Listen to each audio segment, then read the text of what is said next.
This, I just put it up because people freak out by the end of that section. It's not too little too late, is my point.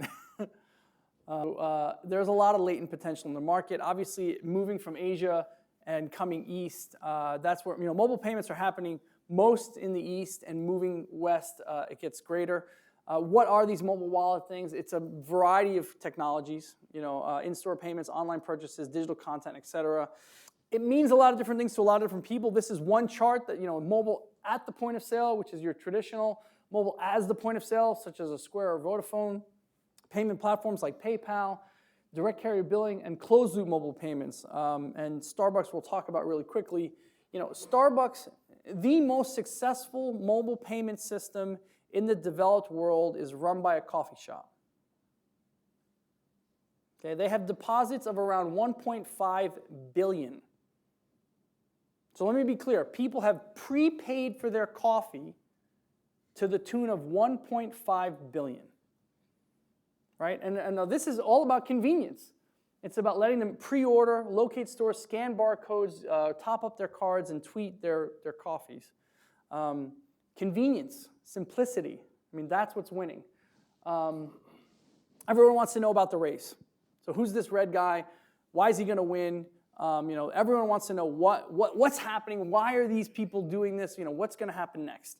And everyone talks about GAFA, if you haven't seen this before. So Google, Apple, Facebook, Amazon. GAFA is this is an Economist photo, and they did a big piece on GAFA and what are they doing. So let's start with Google really quickly. It's all about the data. This is not about payments. They don't care about payments. Google wants to present you a more relevant ad. It's about their servers. It's about filling their servers with data. It is drinking from the fire hose, the fire hose of information. So Eric Schmidt, their chairman, he said 5 exabytes of information were created between the dawn of civilization and 2003. Now that much information is created every 2 days, and it's increasing over time. It's this. It's free, but they sell your information. It's all about this. Data is the new oil. It's about moving from data up through information, knowledge, wisdom, eventually to power. And right now, we're at the sort of collection input phase. We're at the sort of information knowledge barrier here. And what everyone's trying to do is move up the value chain and be able to predict what you're about to do next. Roy just bought a coffee. Now he's going to turn around and buy a sandwich. Give him an ad now to come buy your sandwich. That's what it's about. I throw this up. O2 has a wallet, and I throw this up just as an example. So O2 believes that these are their competitors: Barclays Ping It, Google Wallet, Orange Tap, PayPal, and they believe that these are what's important: money messages, digitizing contents, comparing going offers, and they don't believe in NFC. I don't put this up. This is O2's content. This isn't mine. What's interesting is, if you asked one of these guys who are their competitive list, I guarantee it would be different. And secondarily, if you ask them what are the columns that are important, that will also be different. There will be new columns, and they'll actually cross off columns. It's a lot of experimentation going on now. People don't know what's right. I put down Square. This is from Square's site. Okay, so Square is in the States right now. It's not in Europe at all. And I agree with them. It's hands down the most amazing way to pay. If you look at a traditional payments spectrum, it goes from convenience to security. If you want more security, you lose some convenience. You want more convenience, you lose some security. That's payments 101 for today. Square bent the curve. It is the most convenient and the most secure payment system at the same time. I don't have time to go into it in depth, but in short, there are 5 to 6 security factors on the buyer side and about the same set on the merchant side for every transaction. And the convenience is I walk in, and when I walk in, they say, "Hey, Roy, welcome back. Latte? Cupcake?" I say, "Yeah, thanks." "Put on your tab?" "Yeah, thanks." And I walk out. I don't touch my phone. I don't touch my wallet. It's facial recognition. It knows where I am. It has my purchase history. Super convenient. The biggest complaint that buyers have about this system is, why can't I use it everywhere? That's the kind of complaint you want, just to be clear. And it's working. The payment volume is ridiculous, off the charts. They're processing 16 million a day. They just did a deal with Starbucks. Now, why did Starbucks, who already has, I said, the most successful mobile payment system on the planet, do a deal with Square? Very simply, Starbucks competitor is the local coffee shop who knows my name, who knows my preferences, who sees me every day. With Square, I can walk into any Starbucks on the planet and they say, Roy, welcome back, latte? They know my name, they know my preferences, they pre-order my stuff, and I don't touch my wallet and I don't touch my phone. PayPal wasn't going to be left out, so PayPal launched PayPal Here, which is a similar swipe device to Square. They also just in the UK launched a chip and pin reader for the same. Then you've got Groupon, which has Groupon payments, which gives you special rates if you're a Groupon merchant already, so they give you even cheaper rates if you're a Groupon merchant doing offers. You've got NCR, National Cash Register, 116, 17-year-old company, has been doing this a long time. Square launches. Within a year, they rip off the register and mount an iPad and come up with an iPhone reader. That's how much of a threat they see Square as. If you want to talk Moto transactions, I mean, look at these apps, like pay anywhere except credit cards.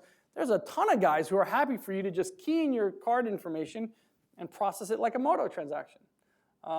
Extremely competitive space, exceedingly competitive. And then Barclays obviously launched Ping It in the UK, transferring bank account to bank account directly with no fees. I put this up because Swift did this white paper on mobile payments. So this is the banking industry saying very clearly, non-banks leading innovation in mobile payments.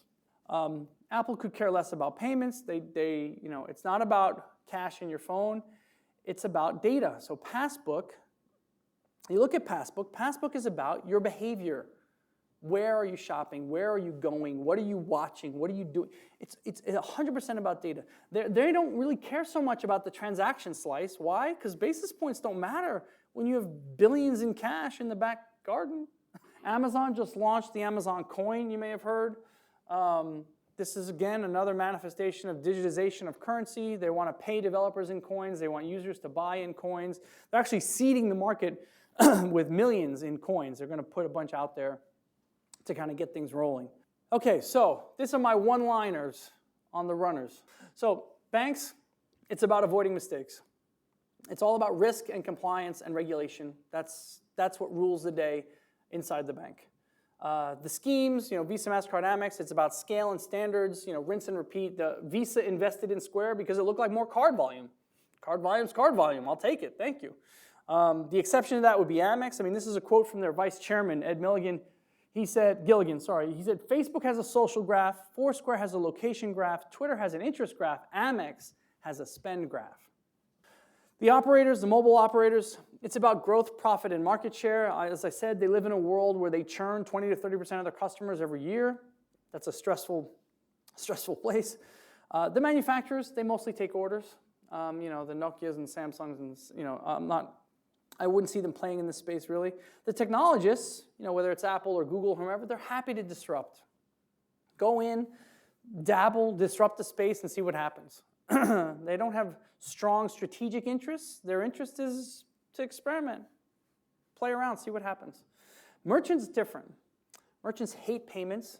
They like basis points. They understand margins. They're very hungry in that regard. And they're a bit scared, too, about what this mobile platform means to them. You may have heard of the MCX. So the Merchant Customer Exchange was launched in the US. It is a pool of a bunch of large merchants. So you'll notice Walmart, Target, Shell, 7-Eleven, Best Buy, Gap. In fact, I can't even keep this slide up to date because they keep updating the site with new merchants. And they said very clearly, we're going to make a dumb pipe with smart loyalty. This is merchants taking payments back in-house. So pre-Visa, MasterCard, your merchant did your payments. They did layaway plans. They gave you credit for buying large items, blah, blah, blah. They had a relationship with you directly, a billing relationship directly with the consumer. And then it kind of got outsourced to Visa and MasterCard. People forget, it's called Visa because it was what you used when you weren't home. It was what you used when you were away. Home, you used your local check from your local bank account. MasterCard was the master of all store cards. So this is the merchants taking back payments and saying, I'm not going to pay that tax anymore. I'm going to do it myself. So what is the race that we're talking about? It is a brave new world, as far as I'm concerned. It is the first global platform that we've ever really had. Nobody owns the customer. Everyone's fighting about, oh, who owns the customer and what kind of partnerships can we do? The customer can move quickly, and they will. The customer owns the customer. It's moving from transaction to interaction. It's a two-way exchange now between consumers and merchants. It's no longer a one-way exchange. And data will beat fees. So, revenues for payments are, 2 to 3%, but for search, 30%. You go to a merchant, you say, I'm going to bring you a new customer. They're like, new customer? Thank you. Here's 30%. They tax them on a sale they've already made, 2 to 3%, and they're not happy about it either. The market dynamics we're talking about, it is uncharted territory. Experimentation is required. I mean, if your companies are new to the space, I would highly recommend dabbling, trialing, doing interesting new things. There are a lot of digital shadows of real-world devices. What I mean by that, so if you look at your iPhone, and you look at the little icon of the phone, and you ask someone under 20, well, what is that a silhouette of? They'll say a phone. You're like, no, what physically, what is it? They've never seen a phone that sits in a cradle like that doesn't exist. They've never seen that. If you look at the icon for saving, they don't know what a 3.5-inch disc is or a 5.25-inch disc. They understand that image means save, but what it's a silhouette of, that doesn't exist. And so there's a lot of these kind of digital shadows that are going to start going away. It's about co-opetition. Cooperation, and competition. So the deal with O2 and R2 and RBS, both sides were like, yeah, you're kind of my competitor, I think. I'm not sure. So we'll do a little bit of we'll learn from each other. I think co-opetition is very, very valuable. I would look at the market, I would look at the list of who your company thinks are the competitors and evaluate how you might partner with them. Very valuable to do. The critical success factors here, I hope you heard, speed. It's all about moving. Moving is what's going to drive success. Prepare to be naked, transparency forevermore. If you live in a world where there's an information asymmetry and you survive by the fact that people don't know something, that is not going to last long. That is not going to last long at all. And kissing is going to win. Who knows keep it simple, stupid. Simplicity is the ultimate sophistication. If it's not simple, if any process is overly complex, reevaluate. So conclusions really quickly. These are the big trends. Actually, first of all, change ahead. So as much change as we've seen in the last 5 years, there will be more in the next 5 to 10 years. This is another Mary Meeker slide, which I love. The magnitude of the upcoming change will be stunning. We're in early spring training. And there's no time to go through, but this is just a massive laundry list of all the things that are sort of just around the corner that are massively changing. I mean, we haven't talked about all sorts of other phenomena around 3D printing, et cetera. I mean, there's just a ton of things happening in terms of operating systems and capital and consumers, et cetera. It comes down to this. If you want to live, it's not the strongest, it's not the most intelligent, it's the one most responsive to change. That's what's going to survive in a world where change is as rapid as it is now. So again, the summary of the trends: massive rapid global penetration of mobile, the evolution of money moving from barter to bits, personalization and proximity, things getting closer and closer to me, convergence and the user interface, and then hyperconnectivity, which I think might be the most important of all, the fact that everything is just connected to everything else immediately. What's stopping it? What's holding things up? Mostly it's the incumbents. The keepers of the status quo don't want things to change, obviously. Culture and behavior also. So, there's definitely a if it ain't broke, don't fix it mentality. So if you offer something to consumers, it's got to fundamentally improve their lives or they're not going to adopt it. And then trust and transparency as well. I mean, Square's initial hurdle was, who are you? Why should I use this system? But once you get over that hurdle, it can be fast. So not unlike the slide you saw, don't panic. I put the duck in to just calm people down before we get to the Q&A. And so my last question for you is, are you this guy who just had the ride of his life down a massive wave and is loving it? Or are you not pedaling fast enough on the other side or on the beach having pina coladas?